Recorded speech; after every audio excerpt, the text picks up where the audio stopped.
modern day dilemma where the dollar value is going down, countries are getting out of treasury bonds, they want nothing to do with it, they're putting their assets into other locations, gold, silver, Bitcoin, crypto, all this stuff, because they know that the dollar is not going to be able to buy them as much. But here we are in America, right? We buy stuff in America. So what's our strategy? We want to get money, we want to buy an asset. An asset's something that puts money in our pocket. We want to leverage it with the bank.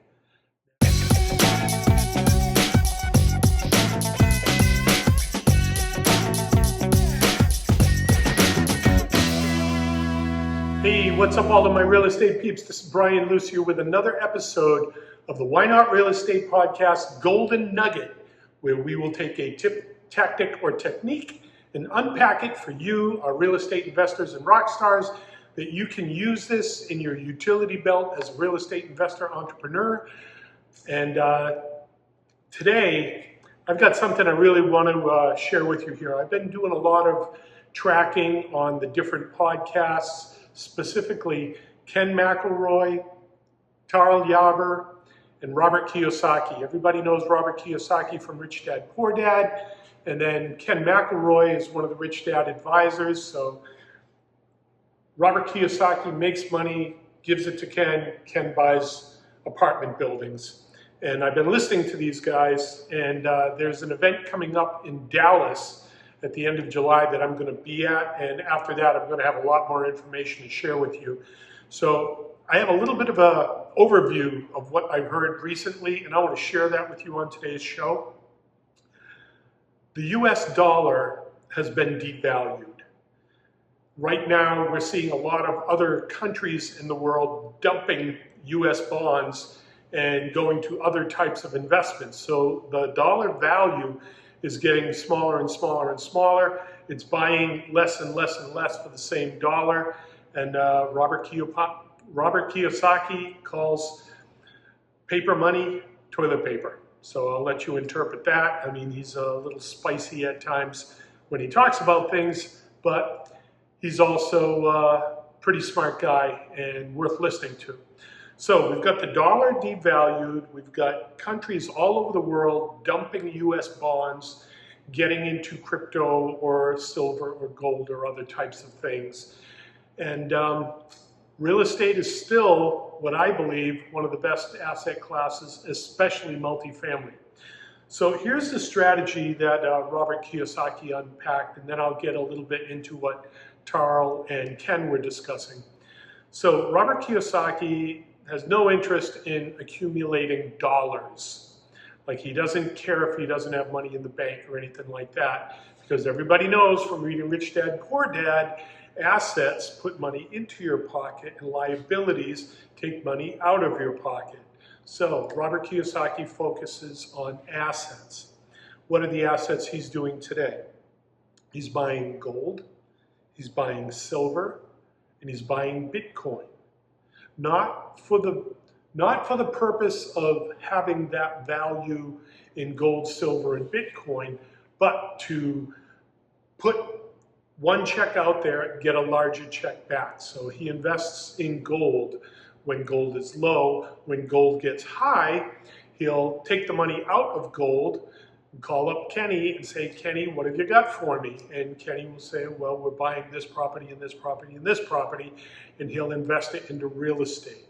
So that's a pretty simple model, but let me really just unpack this for you so you can kind of get it, right? You and me, we're not Robert Kiyosaki. We're not buying gold, silver, Bitcoin, stuff like that. Most of us probably watching this have a full-time job. So that's your income, right? That's the money that's coming in. You're trading hours for dollars.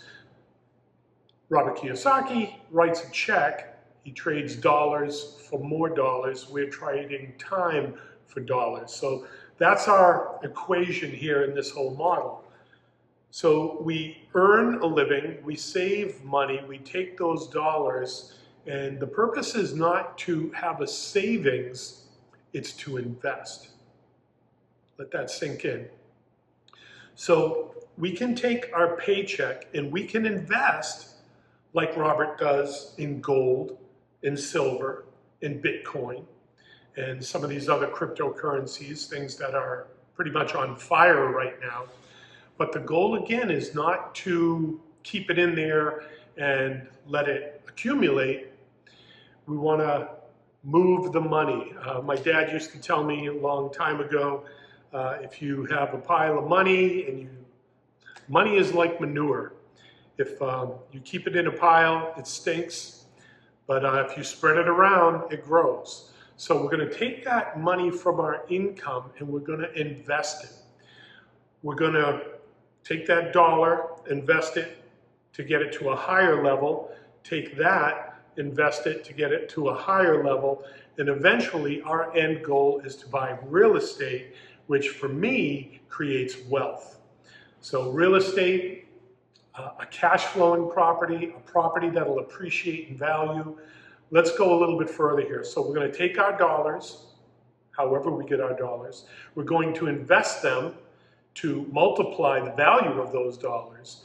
And then we're going to take those dollars and we're going to go to a bank or a lending institution. Now this for me is the beauty of real estate. I can walk into a bank with a down payment, and let's just use simple numbers here, right? If I'm going to go in, don't hold these numbers in your head, but say I'm going to buy a property for $1 million. At 25% down, real simple, forget about all the closing fees and all that, but at 25% down, I will go in with $250,000 to buy $1 million property, and the bank is going to let me leverage dollar for dollar 25% to control 100% of that asset. That is good debt. That's good debt. Dave Ramsey and Robert Kiyosaki are like head and head with each other. Dave Ramsey yells all day long, get rid of debt, get rid of debt, get rid of debt.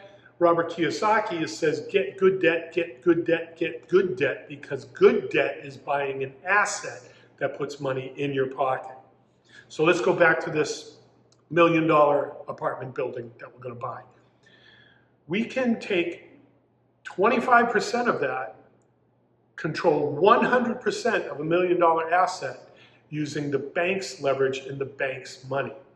Now this is how banking works. We're going to take that 250 and put it into the bank. Now the way the banking system works, for every dollar they receive, if you've got money in the bank, if you've got $100 in the bank, a bank will lend out that money that they have in reserves or bank accounts at 10 to 1. Let that sink in. A bank will lend out money at 10 to 1. So that $250,000 down payment I give to the bank, they're allowed to leverage that into other loans, into other assets at $2.5 million. So I'm going to give them $250,000. They're going to be able to write loans of $2.5 million.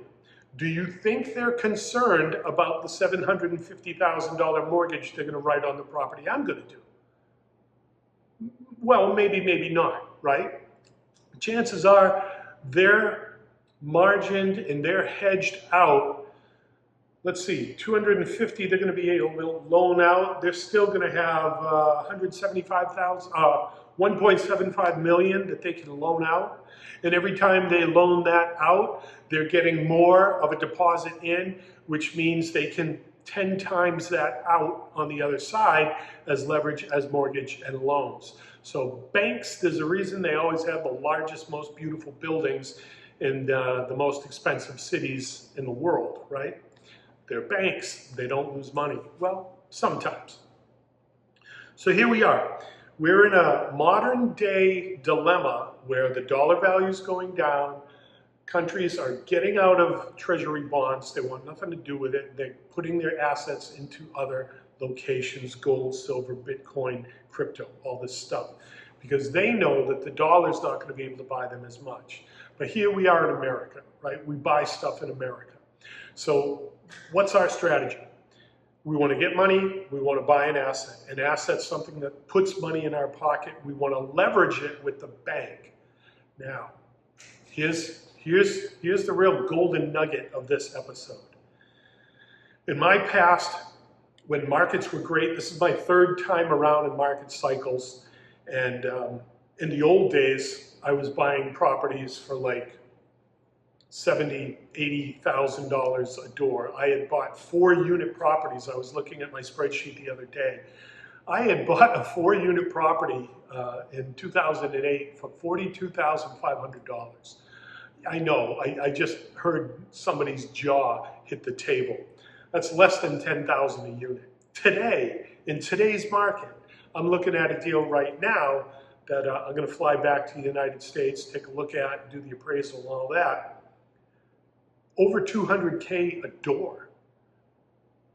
That's more for one door than I was paying for properties in my first and second cycles. So, just to set the stage, we're starting a new cycle today. Here we are, it's June 9th, 2025, and we're just starting to see the indicators that we're starting to get in a new market. But I want to get back to the beginning here, right? So, I used to put 20% down, and I used to make, jokes about it. I had a business plan book about 1.5 inches thick. I would go into a commercial loan office, drop it on the desk. It'd make a big thud when it hit the floor, and eyes would open up wide. The VP of the commercial lending would say, well, gee, it looks like you've done your homework and you know what you're doing, so your rates are going to be more favorable. So because I had a plan and I knew my market and I knew what I was going to do and I documented everything, good, bad, and ugly, how is this going to work? How is the bank going to get their money back? I was able to leverage at 20% down. So that $1 million property, I only had to put down $200,000.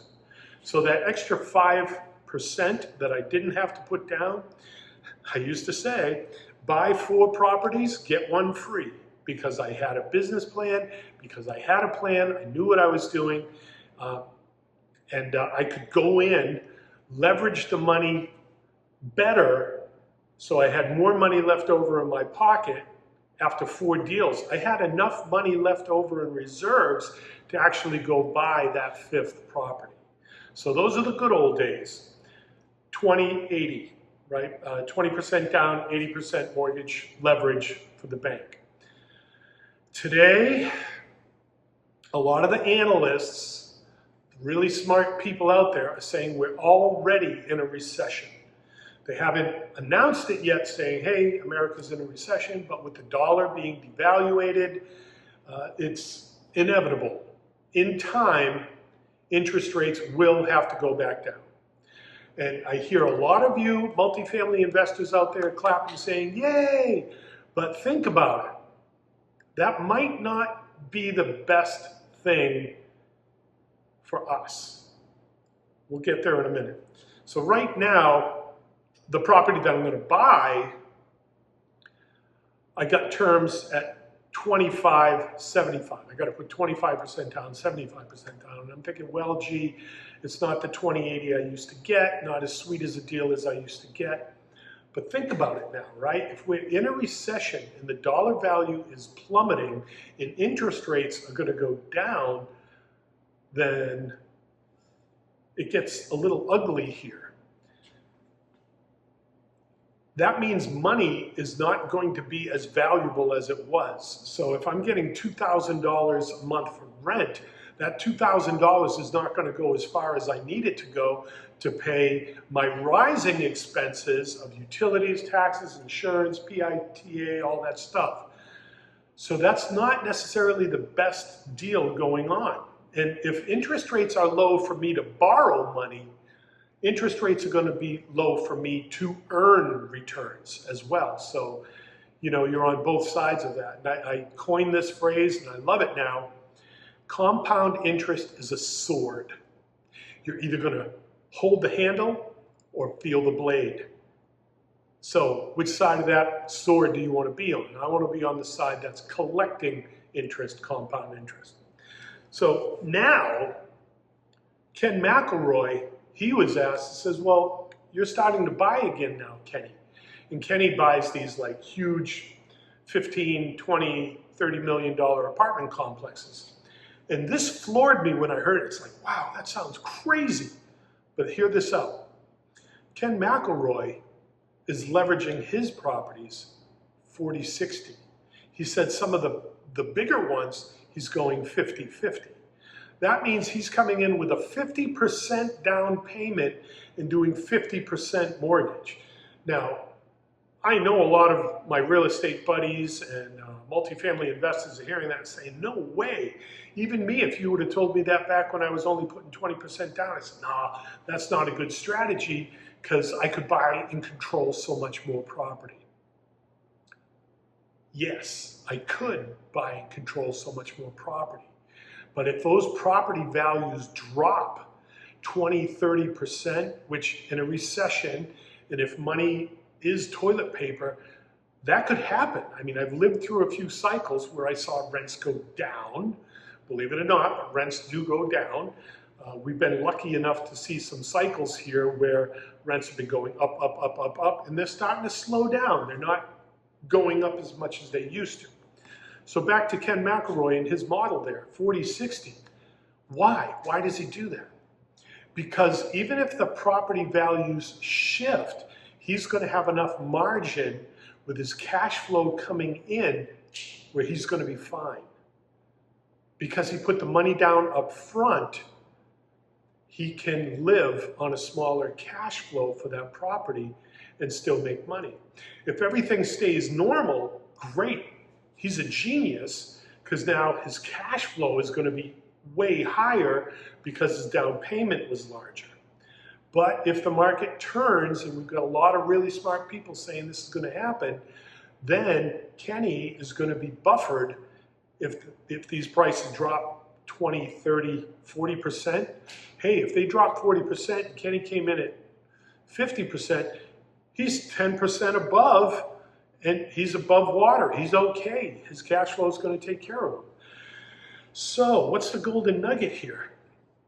And this is going to go contrary to what a lot of my investors out there want to hear, but you may want to start a higher raise for your real estate purchases. You may want to start to recalculate your numbers to come in at 30, 35% down, which is a lot of money to buy a property, but you're going to sleep well at night because you're going to have the margin, you're going to be buffered, your cash flow is going to be there, and then if the property does lose value, you're okay. So we're planning for worst case scenario there. Now, if the worst case scenario doesn't happen, your cash flow is through the roof. And then, the sun will come out, rainbows, unicorns, all that stuff. Property values will go up. The dollar might not be worth that much, but the property values will go up and you're going to be okay. So what am I doing today? I'm going to put 30% down on this property that I'm going to buy. And if you would have told me 5, 10 years ago, I'm going to put down 30%, I would have lifted my nose at it and say, nope, not doing that deal. I'm going to wait until I can find something for 20%.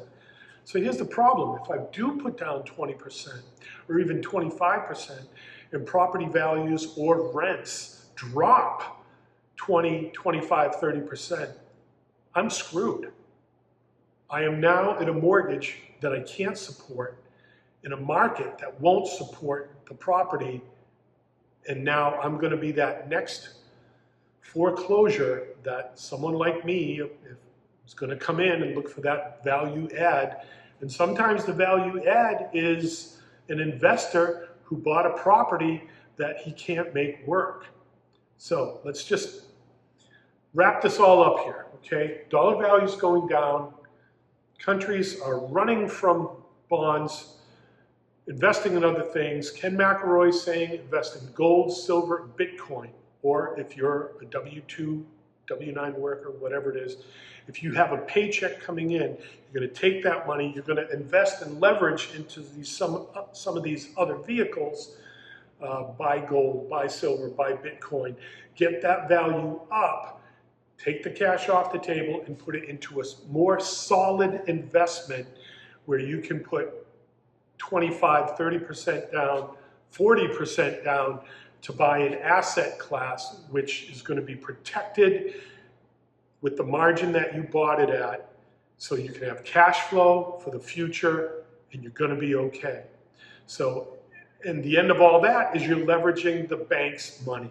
You're going to take your 25, 30% down, you're going to get 75 or 70% from the bank, and then you're going to do a good job because you're watching these podcasts and you're going to know how to be a good landlord. You're going to take care of your tenants, you're going to do your maintenance and your repairs, keep your property values up, retain good tenants, and these are all the other yellow and blue podcasts you can watch to learn how to do all that, and you're going to be okay because you're going to provide a clean, decent, safe place for your residents to live. They're going to pay the rent, which is going to pay down that 75, 70% of that mortgage. That is some huge leverage using the bank's money. So that's my golden nugget for today. I kind of see where this is going, and I'm going to drink the Kool-Aid, and I'm going to stand on the shoulders of these guys who are way smarter than me. They've been doing it longer.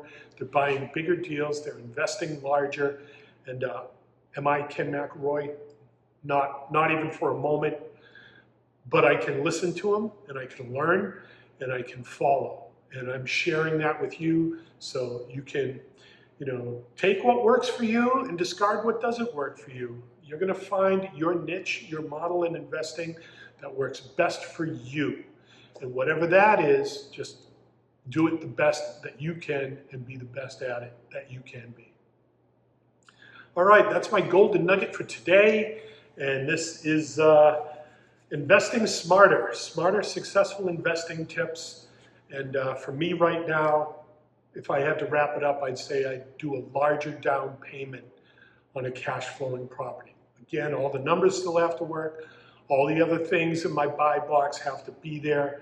I'm just going in with more money to the bank to leverage.